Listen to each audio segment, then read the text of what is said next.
Bienvenidos a Diálogos con la Realidad, una serie de la Universidad Iberoamericana Puebla. Me da muchísimo gusto compartir el espacio con dos personas muy jóvenes, con una gran propuesta en el tema de la comunicación para la transformación social. Dos expertos, son muy jóvenes, pero la juventud no implica que sean dos veteranos de sus respectivas áreas. Roberto Olivares, de Ojo de Agua Comunicación. Roberto, ¿cómo estás? Hola, ¿qué tal? Bienvenido, qué gusto tenerte en este espacio. Y Ricardo Bernal Lugo, de Rompeviento TV, bienvenido. Hola, ¿qué tal? Muchas gracias. Chicos, les voy a decir chicos porque son muy jóvenes, yo ya soy una señora mayor, una viejita, y ustedes en esta franja generacional tienen mucho que decir sobre los enfoques de las nuevas tecnologías para una búsqueda de un cambio en las diversas áreas. Roberto, desde Ojo de Agua, que es, yo sé, uno de los grandes amores de tu vida, tienes muchos, pero ¿cómo, en términos mediáticos, cómo has trabajado esta mirada de poner la comunicación al servicio de la transformación y pues de la construcción de un país, de un mundo mejor? Pues, híjole, pues realmente Ojo de Agua es como el proyecto de vida a nivel profesional, ¿no? De ahí más bien he podido realizar otros sueños un poco más personales, que son sobre todo el trabajo en el cine documental. Pero bueno, el proyecto pues que me mueve y creo que me seguirá moviendo es Ojo de Agua, porque me parece que es fundamental democratizar los medios de comunicación. Creo que un país no puede aspirar a la democracia si no tiene medios democráticos y viceversa. Y bueno, pues este país evidentemente no los tiene. Entonces hay que pues trabajar en muchos frentes, ¿no? Porque, digamos, por un lado está el trabajo directo con los medios que ya están, el trabajo con los medios tradicionales, el trabajo con los nuevos medios, el trabajo de incidencia para cambios a nivel de legislaciones, de normatividades, que también es muy importante. Y entonces en todos estos frentes hay que tratar de hacer cosas, porque si no, pues nunca vamos a tener como ciudadanos acceso a los medios, que es algo que creo que si no logramos, pues difícilmente vamos a poder generar otros cambios. Y bueno, en Ojo de Agua lo poquito que hemos intentado hacer pues es trabajar en una de las franjas de nuestra sociedad que menos acceso tiene a estos medios, que son los pueblos indígenas. Y básicamente pues lo que intentamos hacer desde hace más de casi ya 20 años, eso de la juventud me gustó, pero digamos que no es tan cierto. Y bueno, pues tratamos de que las herramientas de comunicación estén en manos de los pueblos, y tratamos de que los contenidos que se producen sobre ellos, si no al 100% están producidos por ellos mismos, cuando menos que sí haya una mirada mucho más horizontal y con menos prejuicios de la que normalmente vemos, porque parte de nuestro problema en este país es que miramos a través de unos prejuicios terribles a nuestra diversidad cultural, y eso es responsabilidad en parte, en una buena parte, de los medios que tenemos. No solo de los medios, de la educación en general. Pero alguien decía que la verdadera Secretaría de Educación en México era Televisa, y no está muy equivocado, desgraciadamente, ¿no? O sea, y entonces, bueno, nosotros intentamos, digamos, son como dos frentes que tratamos simultáneamente de cubrir. Uno le llamamos la comunicación espejo, ¿no? Que es como que la gente produzca cosas, tanto a nivel de video, cine, medio audiovisual, como radio, más bien como para reconocerse, para discutirse internamente, para conocerse entre los propios pueblos que existen. Tiene una labor más de espejo. Y otro canal de comunicación importante es el que es como de puentes, de tender puentes entre cómo hacemos que haya un diálogo sin estos prejuicios que ya existen, para que la gente, digamos, urbana, la gente que vive en la sociedad dominante, pueda conocer realmente la vida en una comunidad, y al revés, ¿no? O sea, Entonces son cosas que intentamos hacer desde hace 20 años, pues es un trabajo titánico. Sé que hemos logrado poquísimo, ¿no? Para lo que se requiere, pero bueno, creo que afortunadamente hay muchas organizaciones hoy en día que van por caminos muy parecidos. O sea, lo que sí reconocemos en Ojo de Agua y nos da mucho gusto es que de alguna forma hemos inspirado a otros para hacer proyectos similares, incluso mejorados, ¿no? Están proyectos maravillosos como el de la calenda audiovisual, el campamento audiovisual itinerante, que nace en Oaxaca también, y que está teniendo un impacto increíble. Me atrevo a decir que tiene elementos que, digamos, son un paso adelante de lo que nosotros logramos ver, ¿no?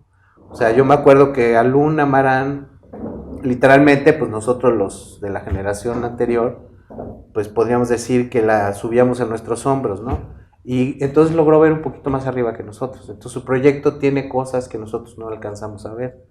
Y están incluso proyectos de formación como el Ambulante Más Allá, el CCC con Patas, que ahorita creo que está en una especie de impasse, no sé. Pero bueno, ya no somos como un bicho raro que solo está en Oaxaca y que están un montón de proyectos en el país que están haciendo cosas similares.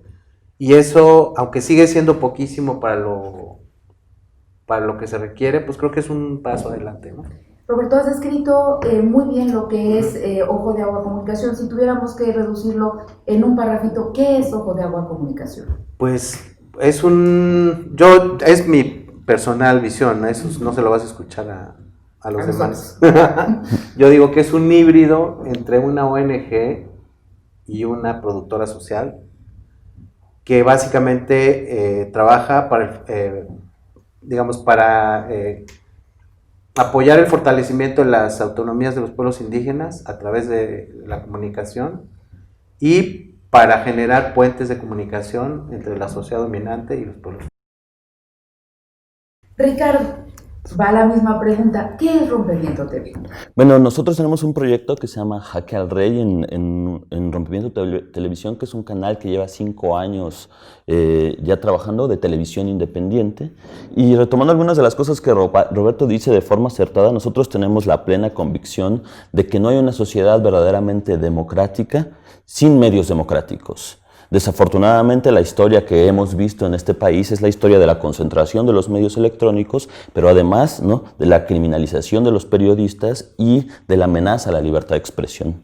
En ese contexto particular, lo que ha traído las nuevas tecnologías, en particular Internet, sí es una posibilidad de generar nuevos contenidos que no se apeguen a los criterios de los medios tradicionales, que muchas veces son criterios basados únicamente en los afanes del lucro, y que cuando chocan esos contenidos con sus intereses son censurados e impiden una verdadera democracia. En ese contexto, nosotros en el proyecto de Jaque al Rey lo que hemos tratado de hacer es un programa de debate político y social que tiene la intención particular de dar a conocer las discusiones que no aparecen en los medios convencionales. Y eso ha resultado relativamente interesante porque a pesar de que sigue habiendo ciertas restricciones, digamos, porque sigue siendo sumamente importante y una capacidad de penetración mayor la de una televisión o una radio, desde Internet hemos podido dar la pelea en luchas y en discusiones que generalmente no aparecen en esos medios, ¿no? Hemos colocado temas como las radios comunitarias, ¿no?, la importancia de las radios comunitarias, la amenaza que han sufrido últimamente, la criminalización de los periodistas comunitarios, de los comunicadores indígenas, y creo que poco a poco hemos construido una audiencia, un público que empieza a tener conciencia de estos otros problemas y trata de incidir en la esfera pública.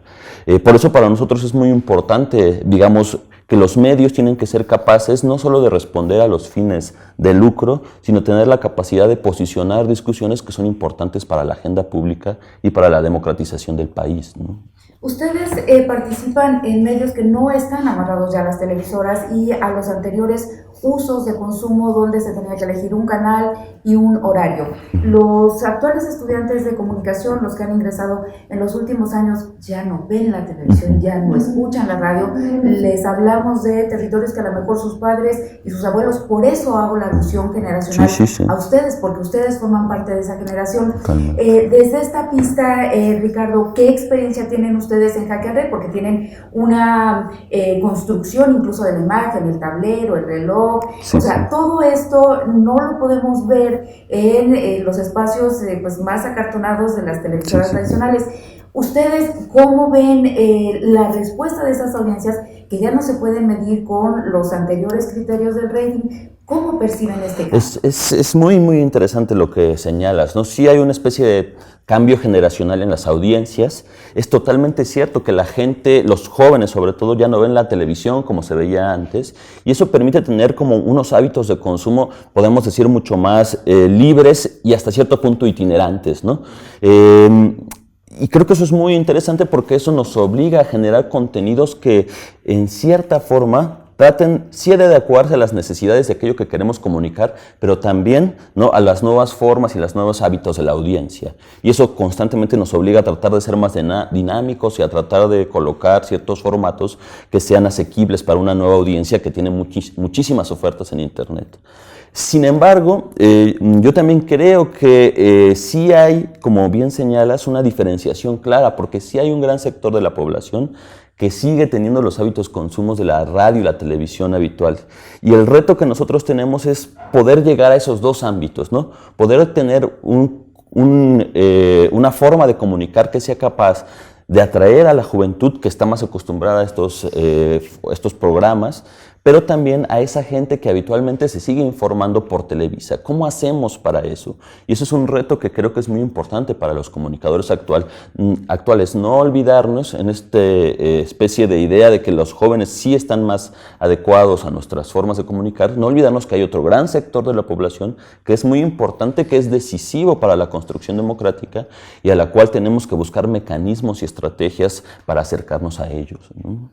Los directores, tanto de Rompeviento TV como de Ojo de Agua, pues quizá están una generación un pasito atrás que la de ustedes, a lo mejor en el rango generacional de los que tenemos entre 50 y 60. Entonces es un híbrido muy interesante y pues ustedes tienen retos para esta colaboración para detonar el cambio social. Roberto, ¿han ustedes en estos 20 años de vida de Ojo de Agua logrado abonar a este cambio? No, pues esperaría que sí, ¿no? Creo que sí, lo que pasa es que también los cambios no son permanentes, ¿no? O sea, una cosa que se aprende con el tiempo de trabajar en este ámbito es que cuando crees que ya se consolidó, por ejemplo, una radio comunitaria, pues resulta que no siempre sucede, ¿no? Es decir, hay muy pocas radios comunitarias que realmente se hayan consolidado en este país. Entonces, nosotros vemos que cómo nacen con entusiasmo, por ejemplo, proyectos de radio en muchos lugares, y el promedio de vida son 2 años, ¿no?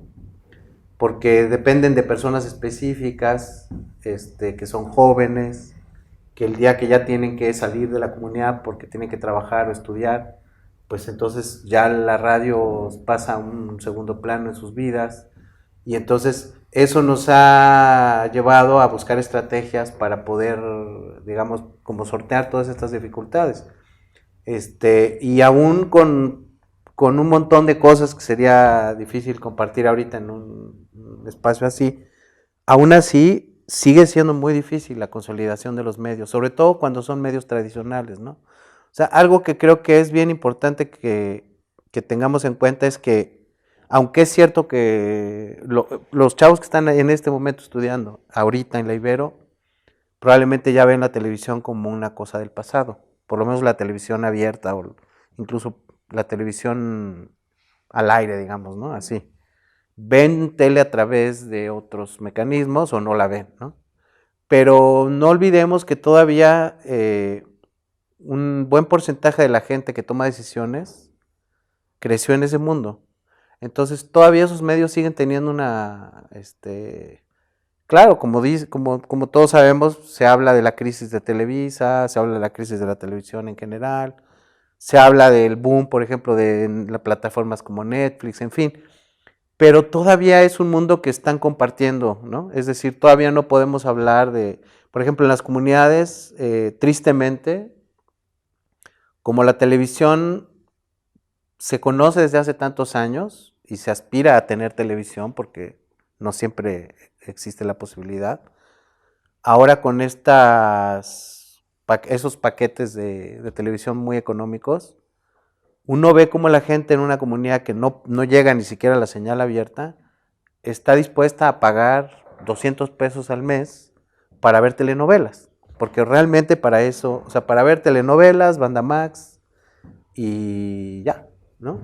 Entonces, eso es triste porque aún con ese paquete tan elemental, pues hay otras opciones, ¿no? Inclusive algunos canales de televisión pública, canales de documental, en fin, que no consumen porque no hay el hábito, no hay la educación para eso, ¿no?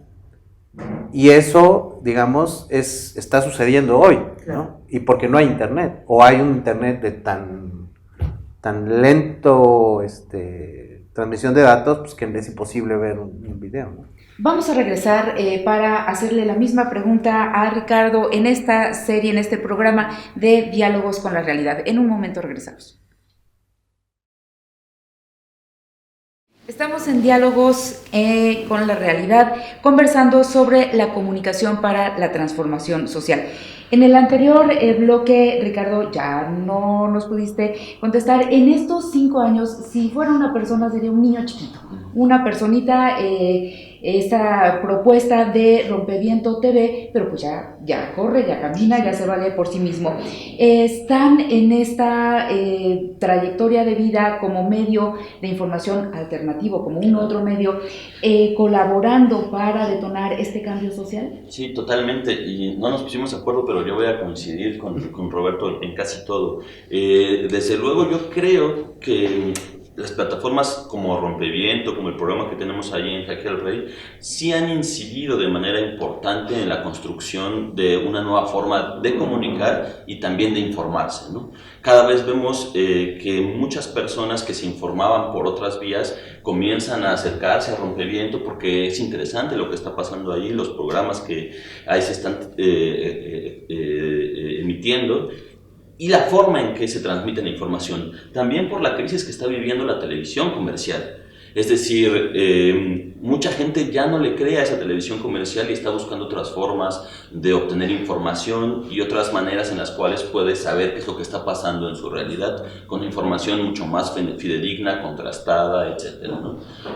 No obstante, y a pesar de que es indudable que sí ha ayudado este tipo de proyectos, sobre todo en amplios sectores que tienen acceso a Internet, a informarse de otra manera, a intervenir en la realidad política y social de otra forma, es muy importante esto que está diciendo Roberto precisamente, que la poca penetración que tiene Internet en México todavía hace que mucha gente siga teniendo una relación muy directa con la televisión y la radio, y que los contenidos que ahí se expresan son contenidos que siguen manteniendo cierta forma, digamos, de hegemonía y de dominio sobre las visiones del mundo y las imposiciones de formas de ver el mundo hacia grandes sectores de la población.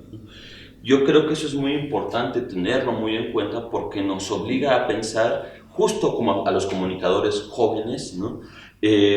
Cómo no solo pensar en proyectos de comunicación que estén dirigidos a los sectores que conocen Internet, sino tratar de vincularlo con esa otra parte de la población que sigue estando vinculada a los medios tradicionales que operan con lo que ya sabemos, ¿no? Estigmatizan a todas formas de pluralidad y diversidad, objetualizan a la mujer, dan información sesgada, ¿no? Ponen por encima los fines de lucro sobre los derechos de las personas, etc.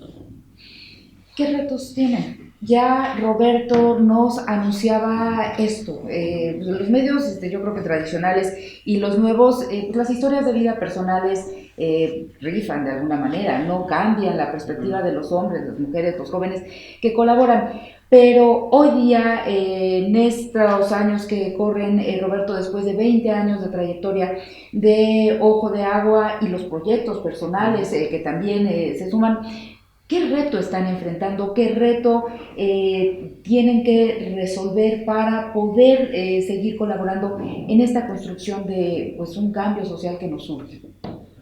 Pues mira, básicamente lo que estamos tratando de hacer ahorita es, digamos, apuntalar lo más que podamos o sea, primero entendiendo cuáles son los retos que enfrentan los medios comunitarios, ¿no? Ya prácticamente se habla de radio, porque justamente la televisión comunitaria, que tuvo su muy breve aparición por ahí en los años, a finales de los 80s, ¿no? Y principios de los 90s, pues hoy en día tiene muy poco sentido, pensando en que realmente el brinco va a ser hacia Internet. Es decir, ya es como un poco absurdo pensar en el concepto televisión tradicional para poner en una comunidad. Hay todavía algunos transmisores de tele, pero básicamente creo que el reto es que el Internet se extienda cada vez más y con mejor, con una capacidad real de poder tener transmisión de datos de video y audio. Creo que el medio tradicional que sí va a permanecer, por lo menos por un buen rato, es la radio, las radios comunitarias. Pues intentando, te digo, resolver como esos retos de la cotidianidad de las radios, porque por un lado son medios sociales, o sea, digamos, no se puede olvidar que no por estar en una comunidad, una radio es comunitaria, ¿no? O sea, lo que la hace comunitaria no es que físicamente esté en la comunidad, ni siquiera que se hable en la lengua, sino es la forma de organización de la radio y el compromiso que tiene con la comunidad, y la parte clave es que las decisiones sobre esa radio las tiene que tomar la comunidad. Si no, no es una radio comunitaria, ¿no? Entonces, todo eso cuesta mucho trabajo entenderlo. Primero uno como gente que está en el medio de la comunicación, después compartirlo y tratar de consolidarlo de ese modo.